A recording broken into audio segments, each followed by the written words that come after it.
তেহরানের প্রতিটি সড়কে সেদিন শুধুই মাতমের হাহাকার। অগণিত মানুষের ঢল নেমেছে রাজধানীর প্রতিটি গলিতে। ইরানের শীর্ষস্থানীয় নেতাদের শেষকৃত্যে যেন পুরো দেশটাই থমকে দাঁড়িয়েছে। সেখানে উপস্থিত ছিলেন ইরানি বিপ্লবী গার্ড কর্পসের প্রতিটি গুরুত্বপূর্ণ কমান্ডার, নতুন সর্বোচ্চ ধর্মীয় নেতা এবং দেশের সম্পূর্ণ রাজনৈতিক শীর্ষ পর্যায়। সমগ্র মুসলিম জগৎ যখন এক অপূরণীয় শোকে মুহ্যমান, ঠিক সেই মুহূর্তে পর্দার অন্তরালে ইসরায়েল এবং আমেরিকা একসাথে মিলে রচনা করছিল ইতিহাসের সবচেয়ে নিষ্ঠুর এবং নীরব হত্যাযজ্ঞের নীল নকশা। পশ্চিমা গুপ্তচর সংস্থাগুলোর মধ্যে একটা কথা প্রচলিত আছে, মোসাদ কখনো ঘুমায় না। সেই কথাটাকে বাস্তবে রূপ দিতেই যেন এই জানাজাকে মোসাদ দেখছে সম্পূর্ণ ভিন্ন দৃষ্টিকোণ থেকে। মানবিক সহানুভূতি বা শোকের কোনো স্থান ছিল না তাদের হিসাব নিকাশে, বরং তারা এটাকে দেখেছে গোয়েন্দা তথ্য সংগ্রহের এক অনন্য সুযোগ হিসেবে। আর ঠিক এমন সময়েই এনডিটিভি এবং নিউ ইয়র্ক টাইমসের জরুরি সংবাদে ভেসে উঠল ডোনাল্ড ট্রাম্পের সেই বিতর্কিত বক্তব্য। হাসি মুখে বলে ফেললেন তিনি, শোনা যাচ্ছে আজ সবাই এক জায়গায় জমায়েত হয়েছে, একটা আঘাতেই আমরা পুরো ইরানি নেতৃত্বকে নিশ্চিহ্ন করে দিতে পারি।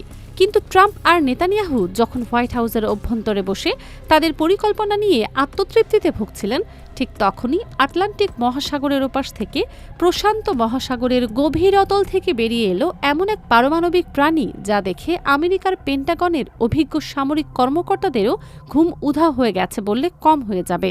ট্রাম্পের সেই মাত্র একটি হুমকির জবাব দিতে সরাসরি রণাঙ্গনে অবতীর্ণ হলেন চীনের রাষ্ট্রপতি শি জিনপিং এবং উত্তর কোরিয়ার নেতা কিম জং উন।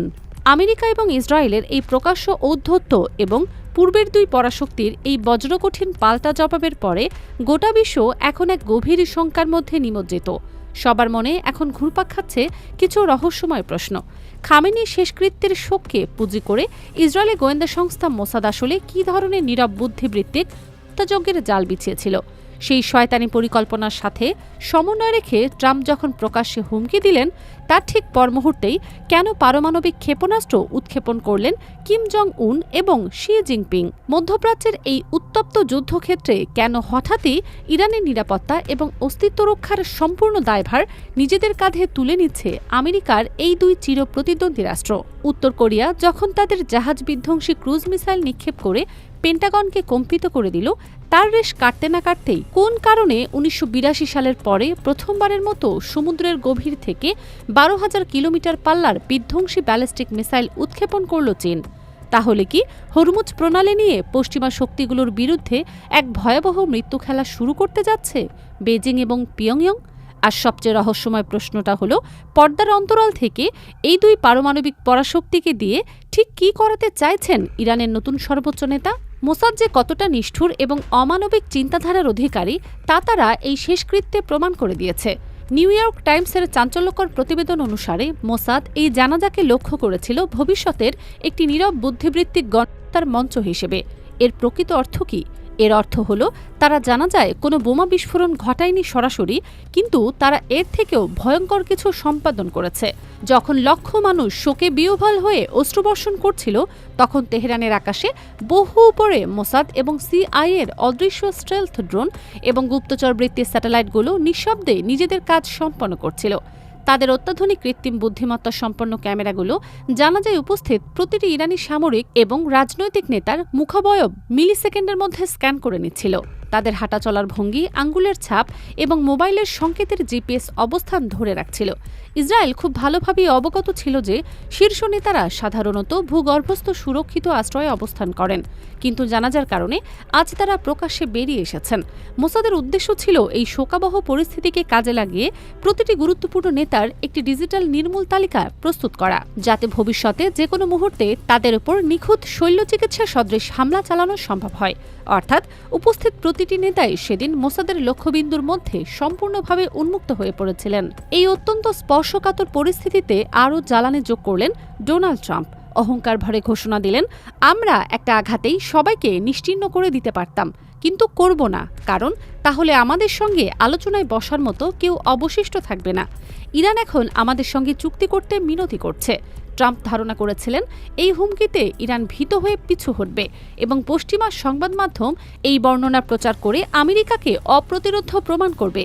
কিন্তু ট্রাম্প বিন্দুমাত্র অনুমান করতে পারেনি যে তিনি প্রকৃতপক্ষে এক সুপ্ত ড্রাগনের লেজে পদাঘাত করে ফেলেছেন। ট্রাম্পের সেই অহংকারী উক্তিগুলো বাতাসে বিলীন হওয়ার পূর্বেই সিএনএন একটি চাঞ্চল্যকর জরুরি সংবাদ সম্প্রচার করল। প্রশান্ত মহাসাগরের গভীর তলদেশ থেকে চীনের একটি পারমাণবিক সাবমেরিন আক্ষরিক অর্থেই সমুদ্রের জল দ্বিখণ্ডিত করে নিক্ষেপ করল একটি দানবীয় আন্তঃমহাদেশীয় ব্যালিস্টিক ক্ষেপণাস্ত্র। একটু গভীরভাবে লক্ষ্য করুন, 1982 সালের পরবর্তী দীর্ঘ 42 বছরে চীন আজ পর্যন্ত কোনো সাবমেরিন থেকে ব্যালিস্টিক মিসাইল আন্তর্জাতিক জলসীমায় নিক্ষেপ করেনি। তাহলে আজ কেন এই পদক্ষেপ? এই ক্ষেপণাস্ত্রটির পাল্লা 12,000 কিলোমিটারেরও অধিক। এর সাথে সংযুক্ত ছিল অনুশীলনী ওয়্যারহেড এবং ভয়াবহ MIRV বা একাধিক স্বতন্ত্রভাবে লক্ষ্যবস্তু নির্ধারণযোগ্য পুনঃপ্রবেশ যান ক্ষমতা। সরল ভাষায় বলতে গেলে একটি ক্ষেপণাস্ত্র মহাকাশে গিয়ে একাধিক ওয়্যারহেডে বিভক্ত হয়ে আমেরিকার $1 ট্রিলিয়ন ব্যয়ের থার্ড বা প্যাট্রিয়ট ক্ষেপণাস্ত্র প্রতিরক্ষা ব্যবস্থাকে চিরতরে অকার্যকর এবং অন্ধ করে দিতে সক্ষম। ঠিক সমান্তরালে কিম জং উন সাগরে উৎক্ষেপণ করলেন তার সবচেয়ে উন্নত জাহাজ বিধ্বংসী ক্রুজ মিসাইল, যা আমেরিকার বিমানবাহী রণতরীগুলোকে মুহূর্তেই ভাসমান শবাধারে রূপান্তরিত করতে সমর্থ। এখন সবচেয়ে জটিল প্রশ্ন হল, কেন ইরানের দায়িত্ব গ্রহণে আমেরিকার এই দুই চিরশত্রু হঠাৎই পারমাণবিক শক্তি প্রদর্শন শুরু করল? হরমুজ প্রণালী নিয়ে কি প্রকৃতই কোনো বৃহৎ খেলা আরম্ভ হতে যাচ্ছে চীন এবং উত্তর কোরিয়ার পক্ষ থেকে? এর সমাধান লুকিয়ে আছে সমসাময়িক ভূরাজনীতির সবচেয়ে ভয়ঙ্কর কৌশলী পদক্ষেপের মধ্যে। নতুন সর্বোচ্চ নেতা এবং বিপ্লবী গার্ড কর্পস পরিষ্কারভাবে জানে যে একক হাতে আমেরিকা এবং ইসরায়েলের প্রযুক্তিগত শক্তির মোকাবেলায় দীর্ঘমেয়াদে টিকে থাকা অসম্ভবের পর্যায়ে। তাই তারা কৌশলে মধ্যপ্রাচ্যের এই অদৃশ্য যুদ্ধে সরাসরি টেনে এনেছে বেইজিং এবং পিয়ংইয়ংকে। চীন অত্যন্ত স্পষ্টভাবে উপলব্ধি করে যে ইরান যদি আজ ইসরায়েল বা আমেরিকার হাতে পরাজিত হয়, তাহলে আমেরিকার পরবর্তী লক্ষ্যবস্তু হবে সরাসরি চীনের বেল্ট অ্যান্ড রোড উদ্যোগ। হরমুজ প্রণালী হল বিশ্বের জ্বালানি তেল পরিবহনের সবচেয়ে গুরুত্বপূর্ণ জীবনরেখা, যা দিয়ে চীনের বিপুল শক্তি সরবরাহ প্রবাহিত হয়। ইরান দুর্বল হওয়া মানে হরমুজ প্রণালীতে আমেরিকার একচেটিয়া আধিপত্য প্রতিষ্ঠা এবং চীনের গলা চেপে ধরা। এই কারণেই ট্রাম্প যখন ঘোষণা দিচ্ছিলেন একটা আঘাতে সবাইকে নিশ্চিহ্ন করা যায়, তখন চীন 12,000 কিলোমিটার পাল্লার ক্ষেপণাস্ত্র উৎক্ষেপণ করে ট্রাম্পকে দ্ব্যর্থহীন বার্তা প্রদান করেছে। বার্তাটা পরিষ্কার, তেহরানের অভিমুখে যদি একটি গুলিও নিক্ষেপ করা হয়, তবে এই ক্ষেপণাস্ত্র সরাসরি ওয়াশিংটন এবং পেন্টাগনের মাটিতে আঘাত হানবে। চীন এবং উত্তর কোরিয়া আক্ষরিক অর্থেই ইরানের মস্তকের ওপর একটি অভেদ্য পারমাণবিক সুরক্ষা বলয় স্থাপন করেছে। নতুন সর্বোচ্চ নেতার এই কৌশলগত পদক্ষেপ হল তিনি আমেরিকাকে এমন এক জটিল দ্বন্দ্বে আবদ্ধ করেছেন, যেখানে ইরানকে স্পর্শ করা মানে হল সরাসরি তৃতীয় বিশ্বযুদ্ধ আরম্ভ করা।